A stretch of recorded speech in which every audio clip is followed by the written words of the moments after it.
tardes tengan todos ustedes. Agradezco la invitación al Grupo Alemán y al Colegio de Contadores Públicos de Loreto. Es grato poder compartir con ustedes en este prestigioso espacio, el cual es propicio para intercambiar conocimientos y temas de actualidad. El tema de hoy, como les habían mencionado, es un tema muy interesante e importante de conocer, que son los contribuyentes o sujetos sin capacidad operativa. Vamos a hablar de las principales contingencias que suceden en este caso. Si bien es cierto, el gobierno y la SUNAT vienen publicando normas con la finalidad de combatir la evasión tributaria y sabemos que existen innumerables operativos donde abundan las operaciones no reales. A raíz de este problema que sigue teniendo la SUNAT cuando fiscaliza, el gobierno, en la delegación de facultades al Poder Ejecutivo, ha publicado la Ley 31.380 y el Decreto Supremo 233 del año 2022. SUNAT ha publicado estas normas con la finalidad de regular dos aspectos. Primero, tenemos la figura del incremento patrimonial. Como sabemos, hay innumerables operaciones que se llevan a cabo todos los días y a cada instante, donde no hay una clara justificación y precisa de estas. Pero por otro lado, hay operaciones que se realizan y que por no cumplir requisitos formales, estas lamentablemente no son reconocidas. A estas operaciones son en las que intervienen los sujetos sin capacidad operativa. Entonces, aquí viene la siguiente interrogante. ¿Cómo vamos a determinar las operaciones con sujetos sin capacidad operativa? Voy a citarles una serie de casos, los cuales revelan e indican algunos de los motivos por los cuales SUNAT lamentablemente desconocería las operaciones tributarias. Tenemos el primer punto, que es el proveedor cuenta con personal en planilla. Acá nos referimos a las fábricas sin operarios.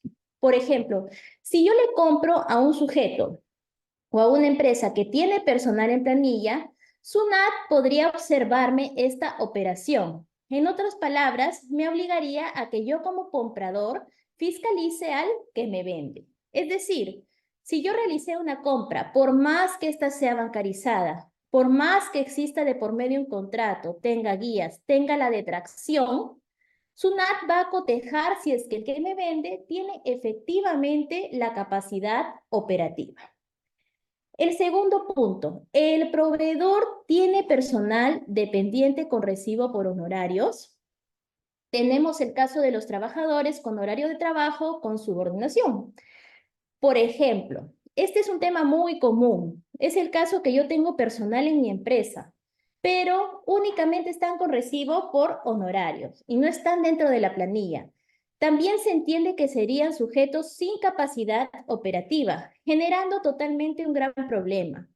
Pues ahora, como sabemos, en el mercado informal existen muchas empresas donde los trabajadores lamentablemente no están en planilla y solo están con recibo por honorario.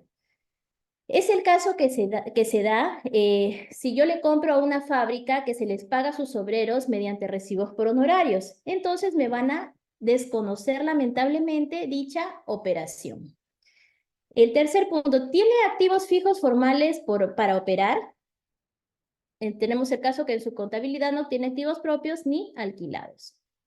Este es el caso de innumerables empresas que tienen activos, es decir, tienen maquinarias que ellos mismos las han hecho o tal vez las han comprado de segunda mano, sin comprobantes de pago. Claramente, si estos activos fijos están sin documentación que sustente dicha compra, obviamente me van a reparar esta operación. Es el caso también que si en su contabilidad no tienen activos propios ni alquilados, pero los tienen físicamente y los han comprado de manera informal, entonces me van a desconocer la operación. Los locales que se alquilan cuentan con documentos de fecha cierta. Es el caso de los locales donde operan sin contrato. Por ejemplo, sucede cuando el dueño del local no quiere tributar, pero yo necesito el local para producir, pero este dueño del local no me quiere otorgar el recibo del arrendamiento, que es del 5%. Entonces, a pesar de que yo le he pagado por medio bancarizado, no me quiere brindar dicho comprobante de pago para yo poder sustentar dicha operación. Cabe resaltar que el Tribunal Fiscal ya se ha pronunciado sobre este tema en concreto por no tener pago del arrendamiento. El traslado de bienes sin guías de remisión. Por ejemplo, si yo traslado cualquier tipo de bienes, pero carezco de guías de remisión, evidentemente voy a tener acá un problema. Los locales donde operan están declarados ante SUNAT. Por ejemplo, yo puedo tener locales donde produzco, tengo mis guías, pero todos estos locales deben estar declarados ante la SUNAT. Si es que no estén declarados ante la SUNAT, entonces este sería una causal para que me desconozcan la operación. El proveedor cumple con los requisitos exigidos por SUNAFIL. Asimismo, tratándose de las normas de SUNAFIL, al ser igual de rigurosas que las de SUNAT, si yo incumplo con las normas de SUNAFIL, esta sería una causal para que me califiquen como un sujeto sin capacidad operativa. Los locales donde operan son suficientes en capacidad, infraestructura. Este es un caso muy curioso. Es decir, si yo tengo efectivamente el contrato de arrendamiento, yo tengo alquilado este local, pero tal vez la amplitud donde funciona, en realidad opera una fábrica, pero en la realidad esta es una oficina de tal vez 10 o 20 metros. Es un local demasiado pequeño para que allí pueda operar una fábrica. No obstante, el lugar donde realmente realizo mis operaciones es un local mucho más grande, pero no lo quiero declarar. ¿Por qué no lo declaro? Porque yo tal vez puedo tener una producción negra. Esto está arraigado al artículo 5b de la Ley Penal Tributaria. Ahora, ¿cómo yo? Bueno, vamos acá a ver que para personas naturales no debemos olvidar que el incremento patrimonial va a regir bajo la regla del percibido. Si yo tengo utilidades también por distribuir, por ejemplo, tengo alquileres por cobrar, esto no me va a demostrar que por sí solas no demuestren un origen lícito de los ingresos. Por ejemplo, una persona natural puede tener utilidades por distribuir, alquileres por cobrar, acciones. Ello por sí solo no va a demostrar un origen lícito. Es decir, si yo he realizado utilidades, esto no, perdón, he retirado utilidades, esto no me va a justificar el incremento patrimonial. Lo importante aquí es que si yo he retirado este dinero de la empresa, está probado que este dinero ha salido legalmente y que yo lo he utilizado.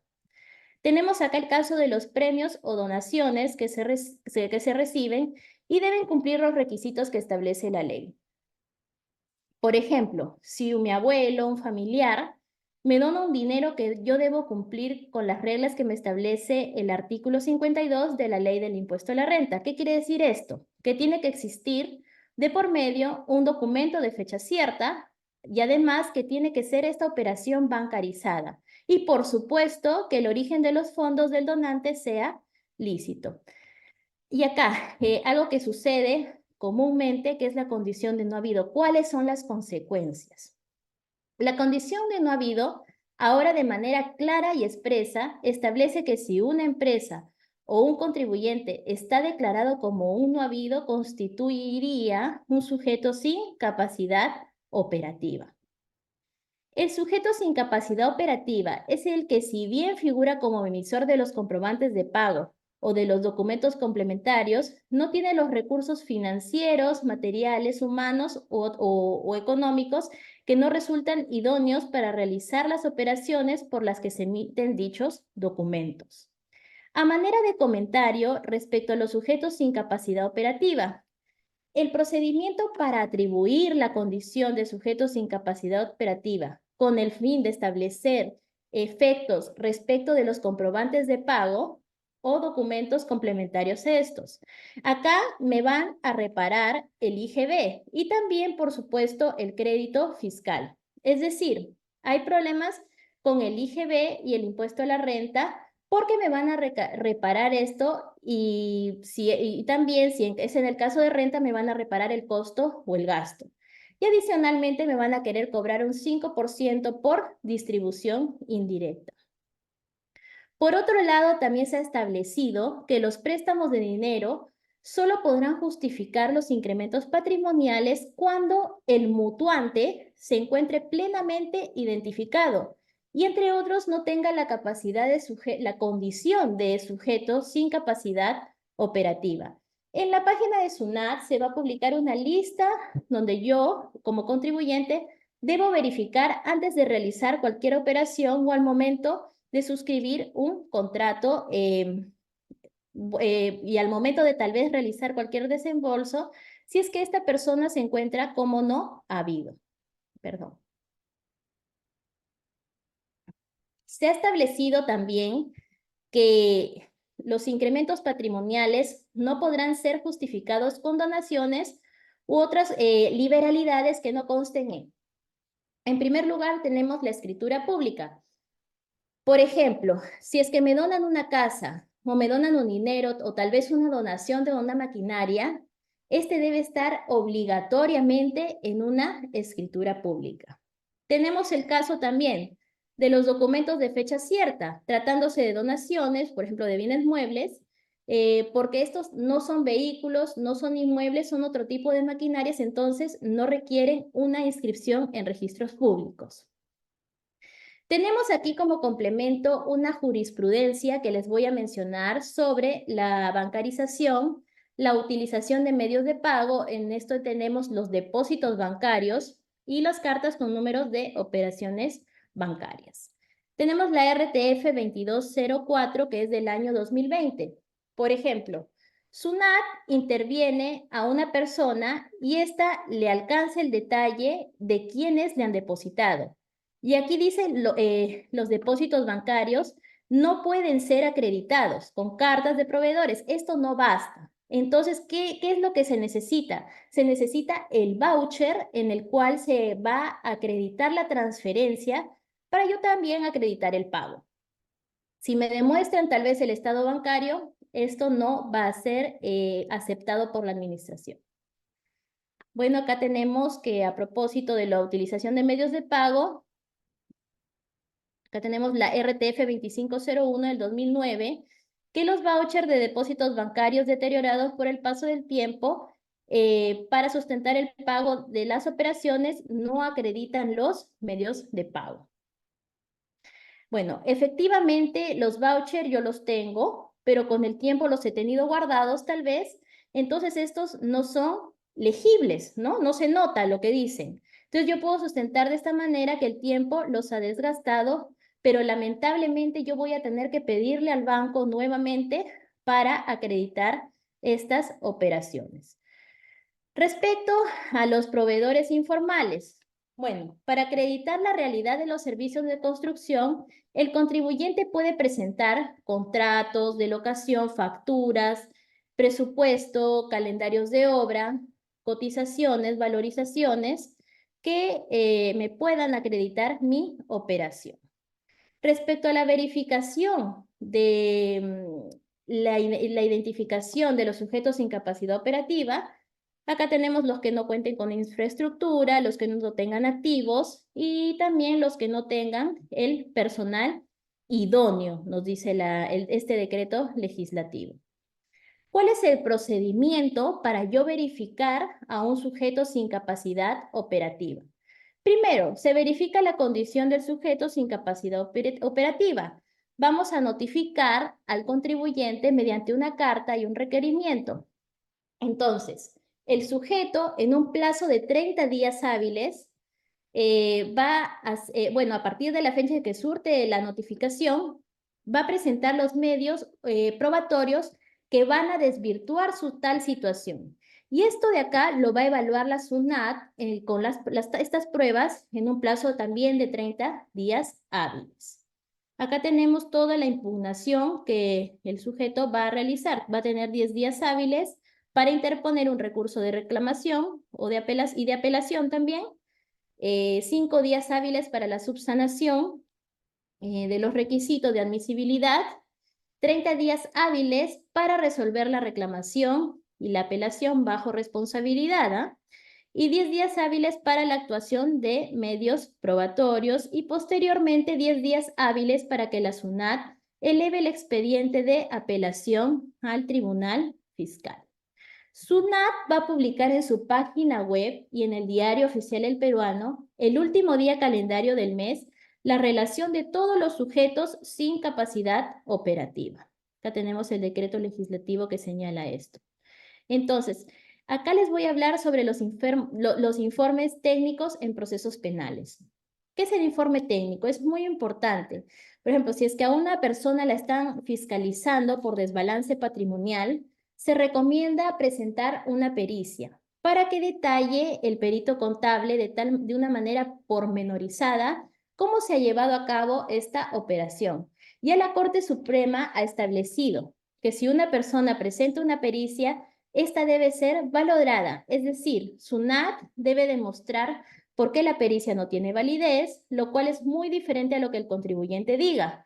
Es por ello que la pericia está considerada como medio probatorio según el artículo 125 del Código Tributario.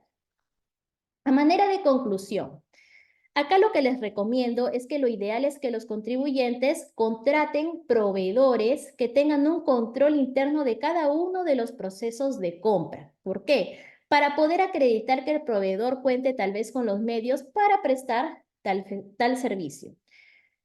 Los contribuyentes que vean que sus proveedores publicados en la página de SUNAT también deben solicitar la fiscalización a SUNAT, como les he mencionado, dentro de los 30 días hábiles.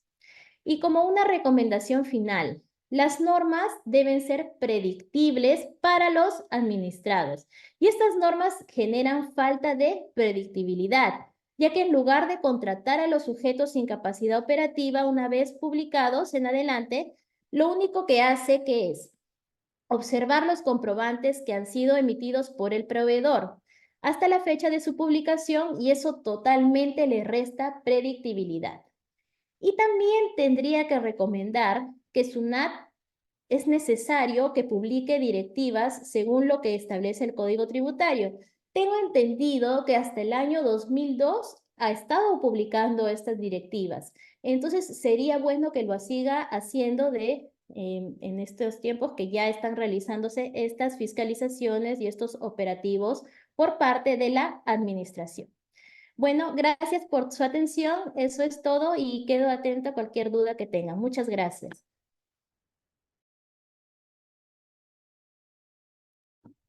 Bien, muchas gracias Marita por tu participación. No sé si alguno de los participantes quisiera hacerle alguna consulta, por favor.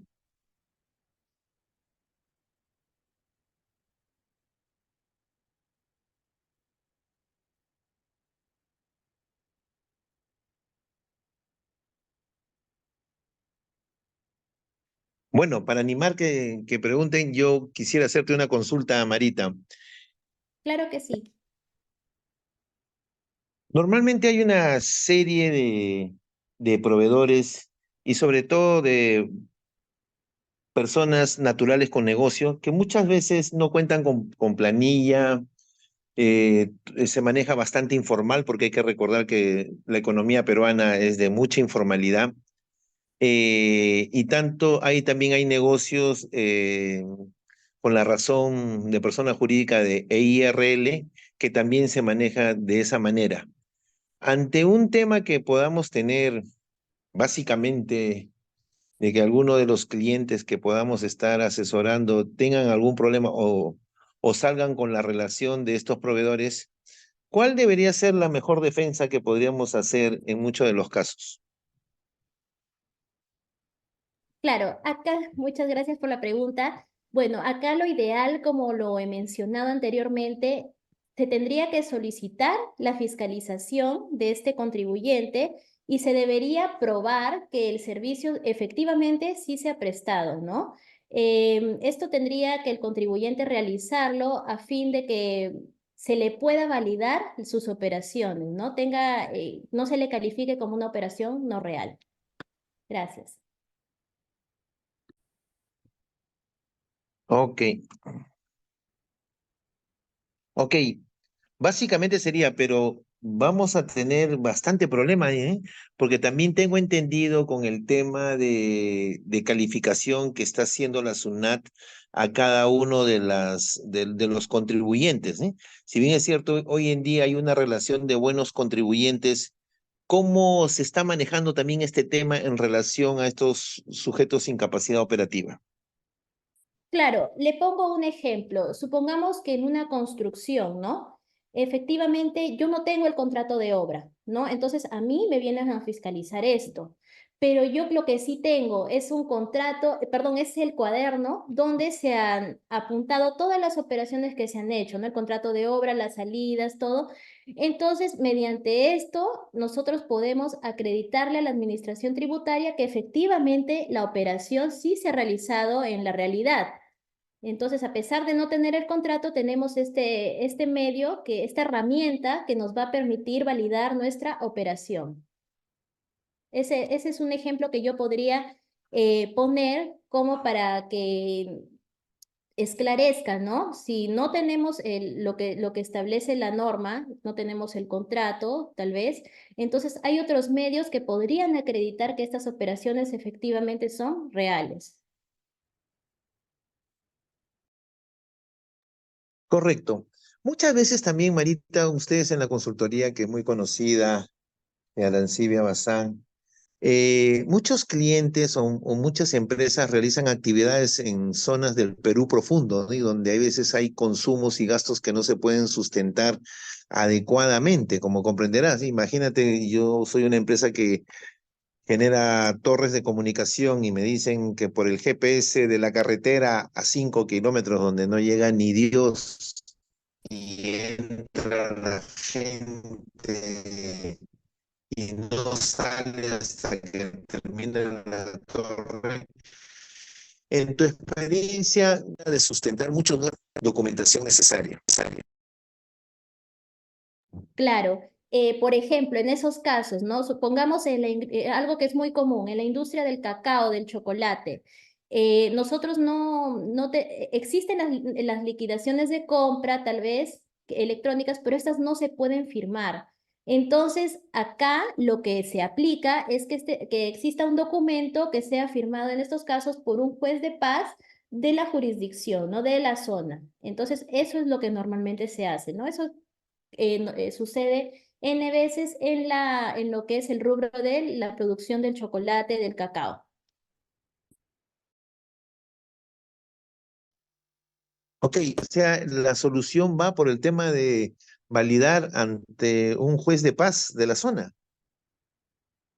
Claro, esto es con la finalidad de que el juez de paz, como lo he mencionado, pueda acreditar y pueda dar la fe pública en que sí efectivamente se están realizando estas operaciones. Correcto. Ok. Bien, no sé si alguna de las personas que están de que están participando quiere hacer una consulta a Marita. Podemos aprovechar, ya que es una experta en temas tributarios y a los contadores les encanta la parte tributaria.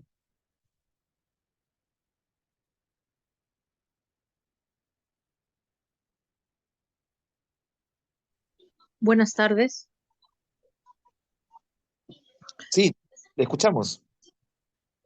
Sí, buenas tardes. Quiero hacer una consulta. Le escuché que ella dijo que se podía hacer con, con una pericia. Se podía defender esto. O sea, aunado de que puedo ir a un juez de paz, también puedo defender con una pericia y sustentar, por ejemplo, se me viene a la mente, ¿ah? Si no tengo guía, es porque de repente lo trasladé de alguna manera, viendo la primacía un poco de la realidad. ¿Es así o entendí mal? Si fuera tan amable de aclararnos. Gracias. Muchas gracias, Pamela, por tu pregunta, por tu consulta. Bueno, para esclarecer, la pericia se tiene que realizar en un caso en concreto, no suceden en todos los casos. ¿A qué me refiero en un caso en concreto? Por ejemplo, en el caso de un desbalance o un incremento patrimonial. Ese es el caso donde yo podría aplicar una pericia para poder sustentar mis operaciones, ¿no? Ante un reparo que pueda realizarme la administración.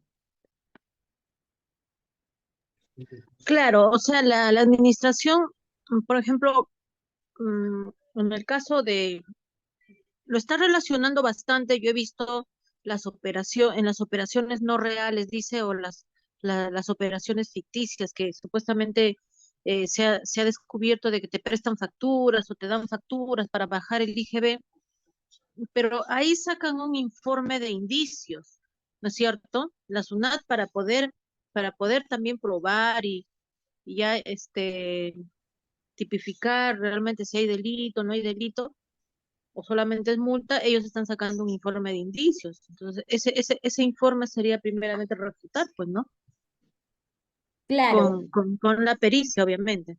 obviamente, sí. Primero estaría la pericia, ¿no? Y en base a ese informe, SUNAT ahí acaba su trabajo. Ese informe, en base a ese indicio, SUNAT va a entregarlo al Ministerio Público para que ya en materia, para ver si es delito o no, pueda realizar las investigaciones correspondientes, ¿no? Y aplicar lo que es todo lo que es la ley penal tributaria.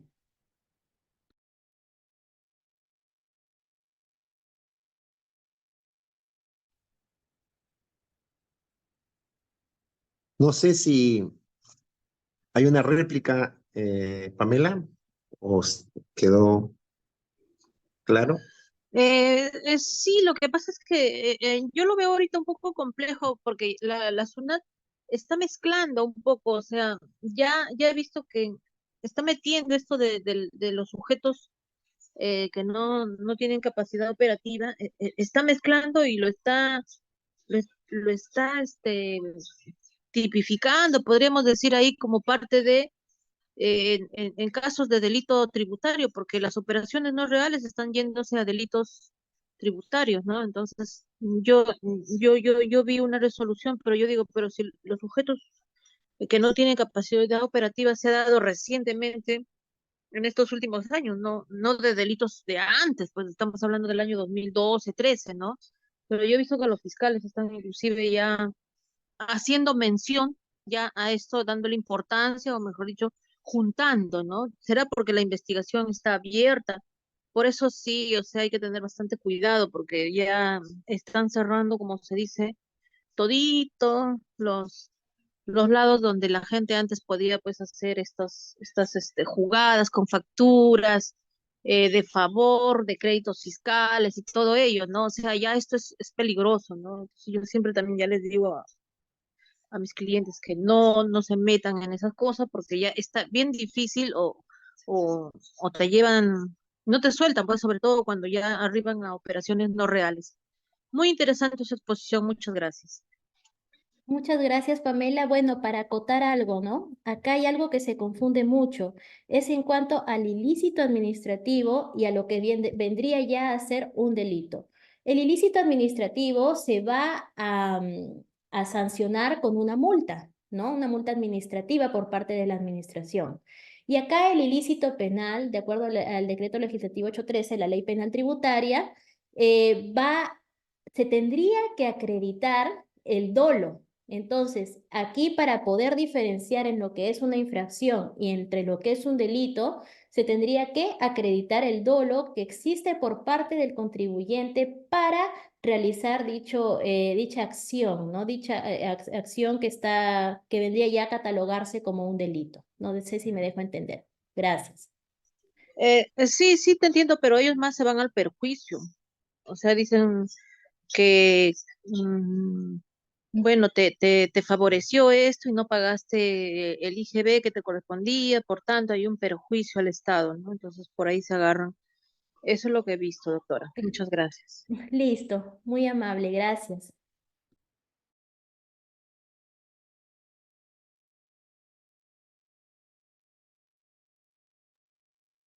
Bien, acá hay una consulta que nos da, bueno, más que una preconsulta, una interrogante. ¿Por qué crees que se están demorando mucho en emitir esa relación? ¿O es que al final es un tema que nos van a tener así, ya va a salir la relación, ya va a salir la relación y está ahí el tema? Claro, muchas gracias por la pregunta. En sí entiendo por lo que se demoran en establecer quién es un sujeto sin capacidad operativa, es porque SUNAT viene realizando el trabajo de campo. ¿Qué quiere decir? Que dentro de este trabajo SUNAT va a determinar, por ejemplo, va a cotejar la información entre lo que presume, qué es lo que en dicha empresa, por ejemplo, hay un, tal vez no es un habido, el local donde está, como le he mencionado, tal vez ahí yo digo que funciona un pequeño negocio, pero realmente es una fábrica. Entonces, pero yo lo declaro como pequeño negocio para tener menos impuesto, perdón, para declarar menos impuesto a pagar. Entonces, ese es el tema, ¿no? Por eso SUNAT es que se demora en realizar esta publicación, porque viene realizando un exhaustivo trabajo de campo y va a ver todas estas operaciones. Muy buenas tardes. Hola, hola, Sí, buenas tardes. Estimado colega Luis Alemán, buenas tardes. buenas tardes, Jorge. Puedes hacer tu consulta o Sí, pregunta. bueno, saludando atentamente a usted y también a la autora que está haciendo su disertación. La pregunta que debería quedar en nosotros como contadores es a los que trabajamos en forma independiente, llevamos contabilidades, y hizo el ejemplo de las empresas contratistas, que en su gran mayoría creo que son los que van a tener este inconveniente. La pregunta sería, ¿qué hacer nosotros como contadores externos? Puesto que no formamos parte del entorno empresarial, somos externos, asesoramos a las contabilidades de las empresas contratistas. ¿Qué grado de seguridad vamos a tener nosotros para poder registrar tal o cual operación? En este caso, ¿cuál va a ser el funcionamiento de SUNAT en el caso de que se detecte por ahí de repente una factura que no es correcta y está en los libros contables y apareció en el CIRE, tal vez por ahí? Entonces, ¿qué hacer? ¿Qué hacer nosotros como contadores para poder también defendernos? Porque también estamos implicados en lo que es la ley penal tributaria. Eso quisiera preguntar más que todo por el lado de las recomendaciones. Gracias. Muchas gracias, Jorge, por tu pregunta, muy interesante a la vez. Bueno, acá hay dos cosas. La primera, se recomienda que se realice un contrato entre la empresa y el contador, donde se establezcan independientemente cuáles van a ser sus labores, ¿no? Sus responsabilidades en este caso, ¿no? Eso es lo primero que se debería hacer, un contrato donde se acredite esta independencia se podría decir, de acciones que se realiza dentro de la empresa, ¿no? Y lo segundo es que como contador deberías recomendar a la empresa a la cual trabajas que todo lo tenga sumamente documentado, porque todos los medios probatorios acá van a valer ante una posible fiscalización que me realice SUNAT o tal vez ante un operativo que me caiga. Entonces, si yo tengo que toda mi documentación, en esto se entiende en que tengo todos mis trabajadores en planilla, que tengo todos mis comprobantes de pago, toda mi contabilidad, no tengo doble contabilidad, que tengo una sola contabilidad, entonces hacer las cosas de manera legal, se podría decir, ¿no? Recomendar como contador para que en un futuro no puedan existir contingencias tanto tributarias, contables y no querramos que tal vez penales, ¿no? En la materia penal tributaria. Gracias.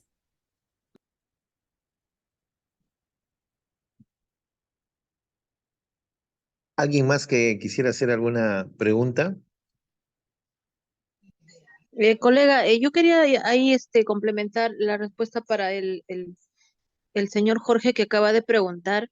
Lo que pasa es que sí, pues, o sea, efectivamente, si el contador es el responsable de llevar la contabilidad completa, entonces sí, están involucrando a muchos contadores de por qué no fue negligente en verificar si esa factura realmente tenía la bancarización. Lo que él se puede cuidar es como a mí me dijeron, ¿no? O sea, si tú trabajas externamente, lleva un cuaderno de cargo y tú todas las facturas que recibes, porque tú no recibes eso, tú no le has proveído esa factura, te lo habrá proveído de repente el empleador, alguien, no sé, pero tú con un cuaderno de cargo y hacer la diligencia de esa factura, si tiene el medio de pago, si existe, si está en el CIRE, y dar las recomendaciones y dejarlo por constancia en el correo. Cualquier cosa, mañana te llaman a ti, tú tuviste la diligencia porque eso te van a preguntar en las audiencias. ¿Usted como contador verificó que esa factura cumplía con todos los requisitos? Y si le dice que no, ni se fijó, solo lo registró, ahí sí es donde podría tener la responsabilidad compartida, ¿no? Pero si usted es diligente y o lo observa, sospecha, se da cuenta, le deja constancia al empleador de que esa factura tiene esto, tiene lo otro, es más, es la fehaciencia, si realmente la operación se llevó o no se llevó a cabo. O sea, todo eso ya no, al menos se va a cuidar, ¿no? Eso sería bueno, al menos para cuidarnos como contadores, ¿no? Porque sí se está viendo bastante, mucho se está involucrando, porque el gerente dice, no, yo soy el gerente, pero el que contabiliza, el que ve todo eso es el contador. Y se lavan las manos. Eso es todo, gracias.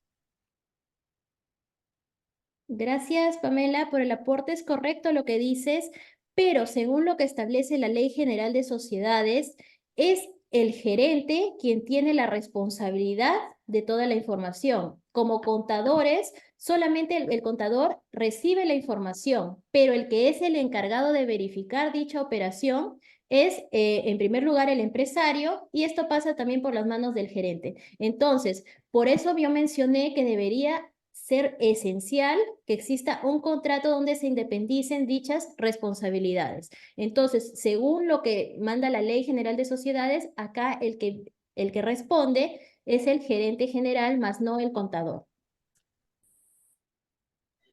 Doctora, pero con la nueva ley penal, hasta el practicante lo involucran, doctora.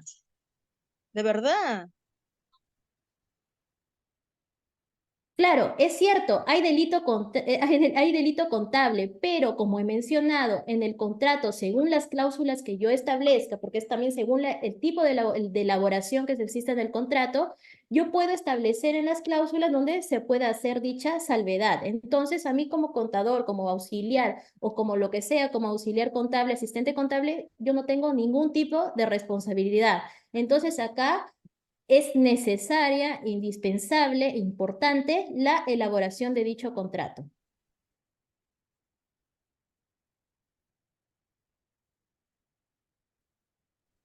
Gracias.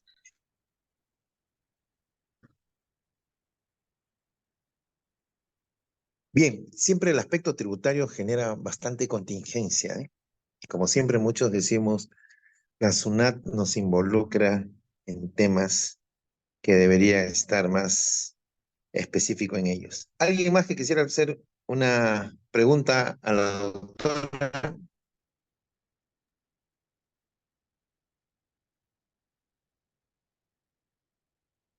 Bien, si no hay más preguntas, quisiera agradecer a la doctora Marita Arancibia por haber tomado el tiempo para disertar en este tema que estoy seguro más adelante va a generar bastante discusión. Va, hay una contingencia potencial ahí que estamos viviendo, pero esperemos que ya pronto salga esta bendita lista para estar un poco más tranquilos todos. Muchas gracias al Grupo Alemán nuevamente, gracias al Colegio de Contadores de Loreto y también, por supuesto, a quienes hacen efectiva, ¿no? Interesante esta ponencia, a los participantes que con sus preguntas enriquecen más los conocimientos y también podemos aprender de ellos. Y agradezco la consideración y espero poder acompañarlos y vernos en otra oportunidad. Muchas gracias.